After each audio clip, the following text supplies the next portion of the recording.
काहींना मनामध्ये भीती असते दोन्ही बाबतीत. पहिली गोष्ट अशी, मी खरंच सक्सेस होईल का, मला अपयश आलं तर. आणि दुसरी गोष्ट कोणती, जर मला एवढं सक्सेस मिळालं ते तुम्हाला सहन होतंय का बघा. काहींना सक्सेस पण सहन होत नाही. मागे मी काही लोकांचं ऐकलं होतं की कांदे विकले, पैसे आले, पैशाकडे बघितलं आणि गेला. का, एवढे पैसे अपेक्षाच नव्हती ना. म्हणजे काहींना जास्त सुख किंवा जास्त सक्सेस मिळणं ते सुद्धा काहींना शक्य होत नाही.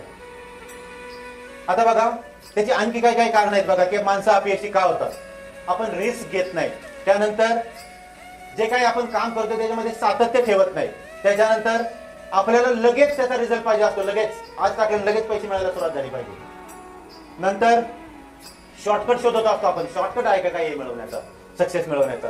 नंतर आपण त्याच्यात सोपा मार्ग कोणता आहे तो निवडतो आणि सोपा मार्ग हा नेहमी काहीतरी आपल्याला जास्त अडचणीत आणून ठेवतो. त्याच्यानंतर जर आपण स्वार्थी असू किंवा लालची असलो तरी सुद्धा आपल्या आयुष्यामध्ये प्रॉब्लेम येतात. नंतर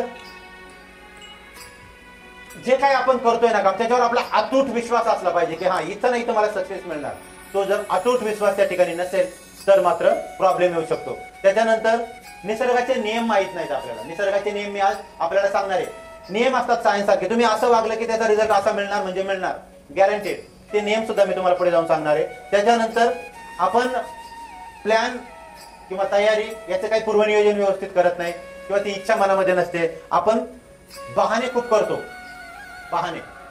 त्याच्यानंतर पास्ट मध्ये किंवा भूतकाळामध्ये ज्या आपल्याकडून चुका झाल्या त्या चुका आपण वारंवार करत राहतो. त्याच्यानंतर संधी कुठे आहे ती आपल्या लक्षात येत नाही, ओळखत नाही आपण. नंतर आपल्यामध्ये टॅलेंट असतं पण त्याचा वापर करता येत नाही. नुसतं टॅलेंट आज असून फायदा नाही, तर त्याचा वापर पण करता आला पाहिजे, तो आपल्याला जमत नाही. त्याच्यानंतर डिसिप्लिन नसते, डिसिप्लिन शिस्त, स्वयंशिस्त सगळ्यात महत्वाची प्रत्येक बाबतीमध्ये.